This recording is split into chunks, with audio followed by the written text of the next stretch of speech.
Hello again, people. Welcome to my channel. So today we're looking at the game between Arsenal and Nottingham Forest, which takes place over this weekend. And what I want to look at is Arsenal's rotation, which has impressed me quite a bit. Here you can see the build-up in which Reina's got the ball. If you look at the two centre-backs for Arsenal, one is in the area, the other one's out the area. Then you've got two just at the edge, and you've got two Chelsea players there. So you could say it's a 4v3 to be honest. So it all depends how they're going to build up. So Palmer and the other player have got to decide as soon as the ball's played where do they close down. Now with regard to Arsenal build-up play, they tend to build up with 3 at the back, the 2 as you can see here, and the 5 up top. So at the moment you've got Saliba on the ball with Ben White on the right hand side and the other centre back on the left hand side, Gabriel. Then you've got the 2 pivots in the middle of the park, which is Rice and Partey. And then you've got Odegaard has come inside as well. In this caption here, you can see now Arsenal's managed to move the ball into midfield. Partey is on the ball. Now Ben White has inverted. On the right-hand side, you can see Odegaard putting his hand up. He's never going to get that ball. That ball's never going to go to him. It's just a little decoy. And then you could see Neto, number 7, sort of turn around. You could see him put his hand up.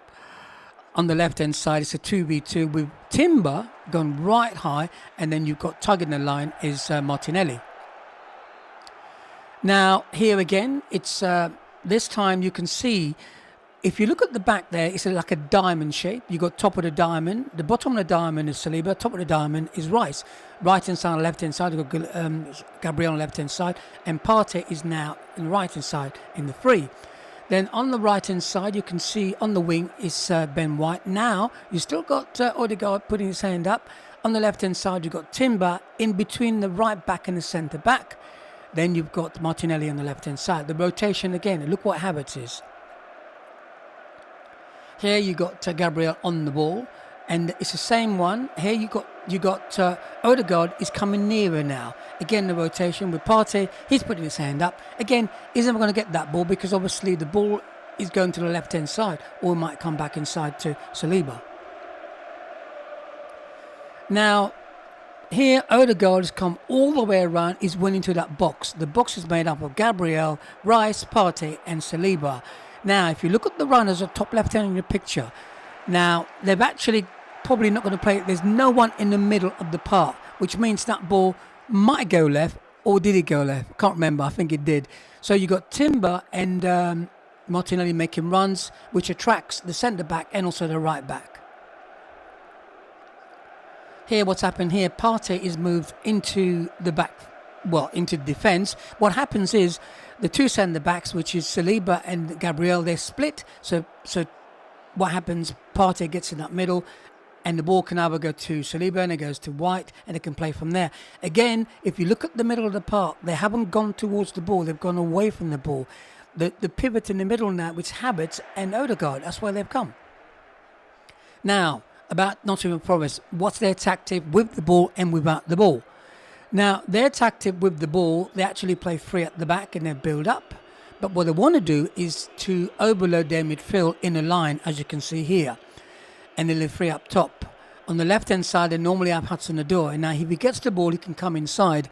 And for me, the 3 players to watch is Gibbs-White, Hudson-Odoi, and also Chris Woods up top. He's been scoring a lot of goals lately, and he is very dangerous in the box. And that's what they try to do. Basically, if a team comes up, this is their formation. So Arsenal formation without the ball will be 4-4-2. They will stay in that formation.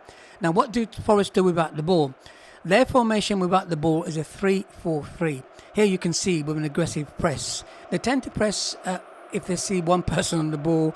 And you can see here they're going into a triangle shape. Chris Wood is there as well. You can see him. Here you get a better picture of the 3 in a triangle. Then you've got the 4 at the back. And obviously up the back of that is the 3. Depending where the ball is, they tend to sit in a 4-4-2. In a mid-block or sitting deep. I like to call it deep. They're very aggressive in wide positions, which Martinelli and Saka will have to be aware. As you can see, they've got, 4 or 5 players around the ball pressing so they can win it back. And they are very aggressive, I would say, in their press. This is going to be a very interesting battle tactically. Now, The Forest manager is very good tactically. He will play on the counter-attack and let Arsenal have all the ball, and then will spring forward when they can. And Arsenal must be aware of the overload, and they must be aware on the ball on the right-hand side and left-hand side, especially with Hudson-Odoi when he gets the ball.